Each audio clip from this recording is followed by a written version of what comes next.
Football match और खिलाड़ियों को बढ़ावा देने के उद्देश्य से भरत सिंह फुटबॉल चैंपियनशिप का किया गया आयोजन। बता दें कि गया जिले में फुटबॉल मैच को बढ़ावा देने के उद्देश्य से 6 दिवसीय प्रथम स्वर्गीय भरत प्रसाद सिंह स्मृति फुटबॉल चैंपियनशिप का आयोजन किया गया। मैच का उद्घाटन पूर्व फुटबॉल खिलाड़ी राकेश कुमार सिन्हा और स्वर्गीय भरत सिंह के पौत्र प्रियंकर ने संयुक्त रूप से किया। उक्त अवसर पर गया जिले के कई पूर्व खिलाड़ी जो नेशनल स्तर पर गया से प्रतिनिधित्व कर चुके हैं वहां उपस्थित थे। उस मौके पर संबोधित करते हुए राकेश सिन्हा ने कहा कि स्वर्गीय भरत प्रसाद सिंह वह व्यक्ति थे जो एक संस्थापक खेल प्रेमी थे और उन्होंने हरिहर सुब्रमण्यम स्टेडियम की आधारशिला रखी और गया में फुटबॉल और अन्य खेलों को बढ़ावा देने की शुरुआत की। उन्होंने हर समय जिला पदाधिकारी को प्रेरित करते थे। उनके अथक प्रयास से गया के कई खिलाड़ियों को बिजली बोर्ड, परिवहन, पुलिस आदि जैसे विभिन्न क्षेत्रों में सेवाएं मिली हैं। गया के खेल मैदान के अभाव में फुटबॉल खेल और खिलाड़ी फुटबॉल मैच से दूर होते जा रहे। एक बार फिर से गया फुटबॉल एसोसिएशन और बोधित्व फाउंडेशन ने प्रयास किया है कि फुटबॉल को पुनर्जीवित किया जाए। गया एकमात्र हरिहर सुब्रमण्यम स्टेडियम अपनी दुर्दशा पर रो रहा है, इसलिए गांधी मैदान में दर्शकों का जमावड़ा होगा। इसलिए इस बार गांधी मंडप के पास मैच का आयोजन किया जा रहा है। GDFCA के अध्यक्ष राकेश सिन्हा, सदस्य नंदू जी,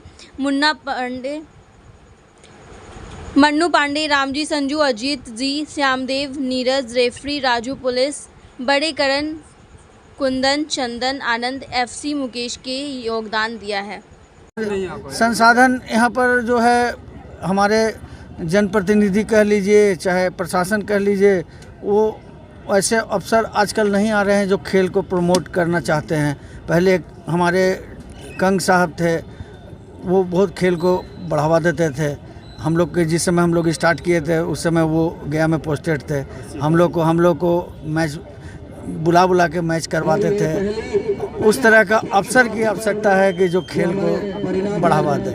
हम लोग इसी उम्मीद में गया के फुटबॉलर हैं। Bharat Prasad Singh memorial football tournament का क्या कहेंगे? मैं अपने तरफ से यही कहना चाहूँगा कि जो विनय श्रीवास्तव जी ने आज शुरुआत की है फुटबॉल मैच को, जो आज तक अंदर चलते आ रही है, आज बाहर भी उसको लाने की कोशिश की है, जो कि एक प्रदर्शन की तरह कि आज के डेट में फुटबॉल भी एक मान्य रखता है, जो कि इस बिहार की धरती पर मुझे लगता है कि अब जैसे लुप्त होने लगी है। और प्रशासन और सरकार की तरफ से स्पोर्ट्स को लेकर के किसी तरह का कोई जिम्मेदारी नहीं देखते हुए अब हम ही लोग खुद स्पोर्ट्स को लेकर के बच्चे लोगों को मानसिक तरीके से तैयार करने के लिए हम लोग उसमें पहल कर रहे हैं। और विनय जी का मैं बहुत बहुत स्वागत करता हूँ इस बड़े टूर्नामेंट को आयोजन करने के लिए। वो भी मेरे स्वर्गीय श्री भरत प्रसाद सिंह जो मेरे दादाजी हैं, जिन्होंने फुटबॉल को यानी कहिए कि जिस समय वो स्पोर्ट्स से जुड़े हुए थे उस समय पूरे ऑल ओवर स्पोर्ट्स जो अथॉरिटी था इन्हीं के हाथ में था। और जितना बड़े बेहतरीन से बेहतरीन खेल हुआ, बेहतरीन से बेहतरीन प्लेसमेंट हुआ उनके समय में हुआ। उसके बाद सारा चीज़ इस तरह से रुक गई है जैसे लग ही नहीं रहा है कि स्पोर्ट्स भी बचा हुआ है इस शहर में। अब इसको उत्थान के लिए हम लोग सब मिल करके एकाग्र होकर के इसके उन्नति के लिए हम लोग अब प्रयासरत हैं। और अपील क्या करेंगे? अपील यही करेंगे कि सरकार इस पर आँख खोले, बच्चों पर ध्यान दें, क्योंकि सिर्फ बोलने से नहीं होता है। खेलेगा इंडिया तो बढ़ेगा इंडिया। इसके लिए हमें सरकार से ही नीड होगी, क्योंकि सरकार को ही देना पड़ेगा ये सारी फैसिलिटी, क्योंकि हम लोग तो सिर्फ खेल सकते हैं लेकिन आगे बढ़ाना और हर इंफ्रास्ट्रक्चर को डेवलप करवाना ये सरकार का काम है, ये हमारा काम नहीं है ना हम कर सकते हैं इस चीज़ को। जी, मैं उनका पोता श्री प्रियंकर कुमार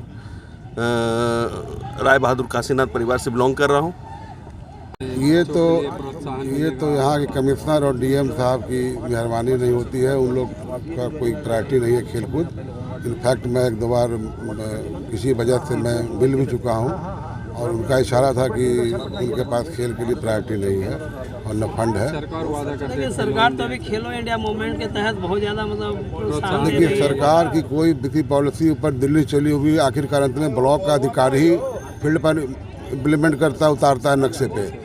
अगर ब्लॉक का अधिकारी, थाना लेवल का आदमी, वहाँ का प्रमुख ये अगर नहीं राजी है तो आपका वो सुनने में रहेगा, अखबार में पढ़िए और TV पर देखिए।